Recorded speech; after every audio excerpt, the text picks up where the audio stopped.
अस्सलाम वालेकुम। Kitchen with Shaheen aunty में मैं आप सबको खुश आमदीद कहती हूँ।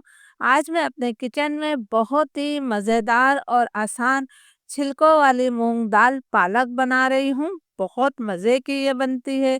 ज़रूर इस रेसिपी को ट्राई कीजिएगा। इसके लिए मैंने आधा कप यानी कि 100 ग्राम छिलकों वाली मूंग की दाल ली है। आप छिलकों वाली दाल के अलावा जो सादी मूंग की दाल होती है बगैर छिलकों की वो भी ले सकते हैं। इस दाल का जायका कई गुना बढ़ाने के लिए मैं इसके अंदर 50 ग्राम यानी कि क्वार्टर कप चने की दाल शामिल कर रही हूँ। क्वार्टर कप यानी कि 50 ग्राम ही मैंने इसके अंदर मसूर की दाल शामिल करी है। आप इसे सिर्फ छिलकों वाली मूंग की दाल के साथ भी बना सकते हैं, लेकिन जब हम इसके अंदर दो दालें और डाल देंगे तो इसका जायका कई गुना बढ़ जाएगा। अब इन दालों को मैं एक बड़े बाउल में डाल रही हूँ। ये वजन में जो है 200 ग्राम दाल है, वैसे ये 1 कप दाल बनती है। दालों को हमने मिक्स कर लिया है। अब दालों को हमने 2 से 3 दफा खुले पानी से अच्छी तरह से धो लेना है। ये पानी मैं फेंक देती हूँ और इसे 2 दफा और धो लेती हूँ। दालों को मैंने अच्छी तरह से 2 से 3 मरतबा धो लिया है। तो अब हम इसके अंदर पानी डाल देते हैं और इसे मैं आधे घंटे के लिए भिगो कर छोड़ देती हूँ। इसके साथ ही मैंने आधा किलो पालक ली। इनकी डंडियाँ हटाकर पालक को मैंने बहुत अच्छी तरह से धोया है, क्योंकि पालक में बहुत मिट्टी होती है। उसके बाद हमने इसे काट लिया है। पालक को कभी भी काटने के बाद नहीं धोया जाता। पालक की मिकदार आप अपनी मर्जी से कम या ज्यादा कर सकते हैं। दाल का तमाम पानी निकाल कर मैंने इसे पतीली में डाल दिया है। दाल को भीगे हुए आधा घंटा हो गया था। 1 कप दाल के लिए मैं इसके अंदर 4 कप पानी शामिल कर रही हूँ। अब हम पानी में उबाल आने का इंतजार करेंगे। दाल में उबाल आ गया है। अब इसके ऊपर जो झाग है ये तमाम झाग मैं निकाल लूंगी, क्योंकि ये झाग हमारी सेहत के लिए अच्छे नहीं होते। दाल के तमाम झाग मैंने निकाल दिए हैं। अब मैं इसके अंदर एक बड़ी इलायची का मुंह खोलकर डाल रही हूँ। इस तरह दाल बहुत खुशबूदार बनेगी। एक हमने छोटा तेज पत्ता शामिल कर दिया है। आधा चाय का चम्मच मैंने नमक शामिल किया है। क्वार्टर टी स्पून मैंने इसके अंदर हल्दी पाउडर शामिल किया है। 1 खाने का चम्मच मैं इसके अंदर घी शामिल कर रही हूँ। आप घी या तेल ज़रूर डालिएगा, इस तरह दाल उबल कर बाहर नहीं आएगी। फ्लेम में लो टू मीडियम कर रही हूँ। लो टू मीडियम फ्लेम पर हमने इसे 35 से 40 मिनट तक पका लेना है। ढक्कन आपने थोड़ा खोल कर रखना है।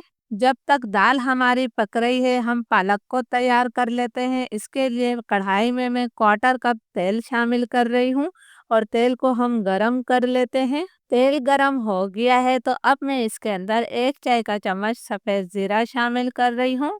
5-6 लहसुन की कलियों को मैंने बिल्कुल बारीक चॉप करके शामिल किया है। 1 इंच अदरक के टुकड़े को भी मैंने बारीक चॉप करके शामिल कर दिया है। ताज़ा कुटे हुए अदरक लहसुन की बहुत प्यारी खुशबू और जायका आता है। 2 हरी मिर्चें मैंने काट कर डाल दी हैं। अब इन तमाम चीज़ों को मैं 30-40 सेकंड तक फ्राई कर लेती हूँ। हमने लहसुन को बहुत ज़्यादा डार्क कलर नहीं देना है। अदरक लहसुन हमारा फ्राई हो गया है तो अब मैं इसके अंदर एक दरमियाने साइज से थोड़ी बड़ी प्याज को बारीक चॉप करके शामिल कर रही हूँ। प्याज को हमने हल्का गोल्डन ब्राउन कलर आने तक फ्राई कर लेना है। बहुत ज़्यादा डार्क कलर प्याज को मत दीजिएगा।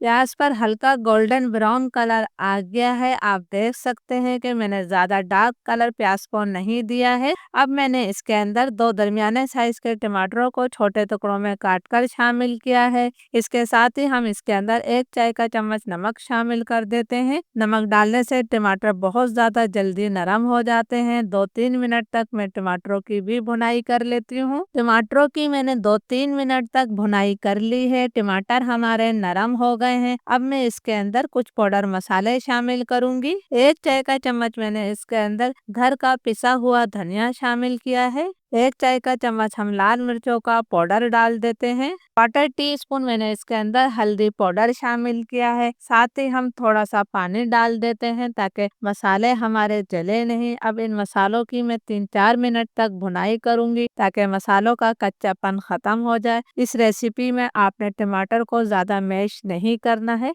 टमाटर इसमें खड़े खड़े ही अच्छे लगते हैं। मसाले की मैंने अच्छी तरह से भुनाई कर ली है। अब हमने इसके अंदर पालक शामिल कर दी है। पालक को हमने जो है हाथों से इस तरह फैला देना है। फ्लेम में लो टू मीडियम कर रही हूँ और इसे ढककर हमने 2-3 मिनट तक पका लेना है। पालक को लो टू मीडियम फ्लेम पर पकते हुए 2-3 मिनट हो गए हैं। आप देख सकते हैं कि 2-3 मिनट में ही पालक हमारी नरम हो गई है। अब फ्लेम में मीडियम टू हाई कर रही हूँ। मीडियम टू हाई फ्लेम पर हमने पालक की अच्छी तरह से भुनाई कर लेनी है।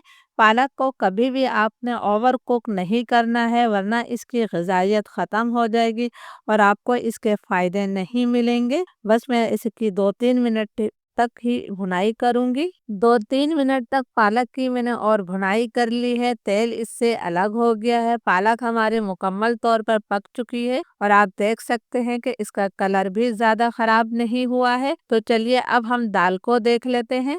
लो टू मीडियम फ्लेम पर दाल को पकते हुए 35 से 40 मिनट हो गए हैं। दाल हमारी बहुत अच्छी तरह से गल गई है। आपको इसके अंदर सिर्फ चने की दाल का दाना नज़र आ रहा होगा। आपने दाल को अच्छी तरह से गलाना है, लेकिन मैश नहीं करना है, क्योंकि इसमें थोड़ी खड़ी खड़ी दाल ही अच्छी लगती है। तो चलिए अब हम इसे पालक में डालेंगे।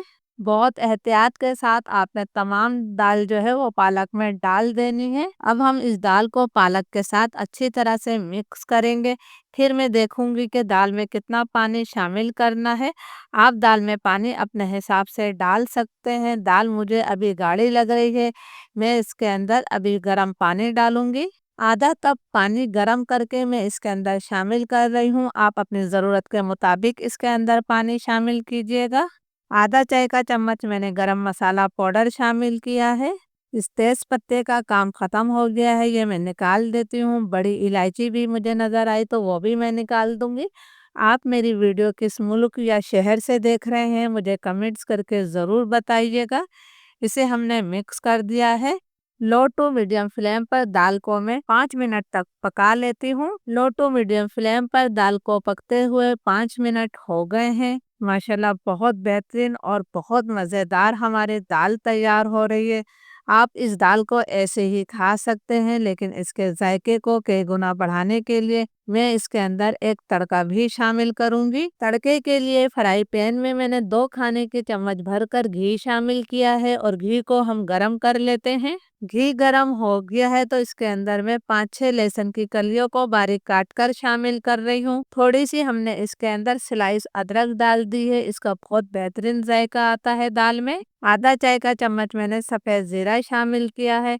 इन तीनों चीज़ों को हमने कलर तब्दील होने तक फ्राई कर लेना है। ज़ीरा और लहसुन का कलर तब्दील हो गया है तो अब मैं इसके अंदर 4-5 साबुत गोल मिर्चें शामिल कर रही हूँ। 2 मोटी वाली हरी मिर्चों को हम काट कर डाल देते हैं। इसे भी हमने सिर्फ 10 सेकंड तक फ्राई कर लेना है। तड़का हमारा तैयार है।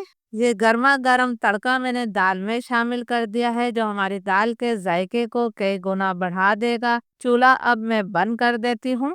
आखिर में हम इसके अंदर बारीक कटा हुआ थोड़ा हरा धनिया डाल देते हैं। ये मैंने हरा धनिया डाल दिया है। 2 मिनट के लिए हम इसे ढक देंगे, फिर 2 मिनट बाद हम इसे सर्व करेंगे। दाल को मैंने बाउल में निकाल लिया है। आप इस मज़ेदार दाल को जीरे वाले चावल, रोटी, पराठे या नान के साथ भी खा सकते हैं। ज़रूर इस रेसिपी को ट्राई कीजिएगा। इजाज़त दीजिए। अल्लाह हाफिज़।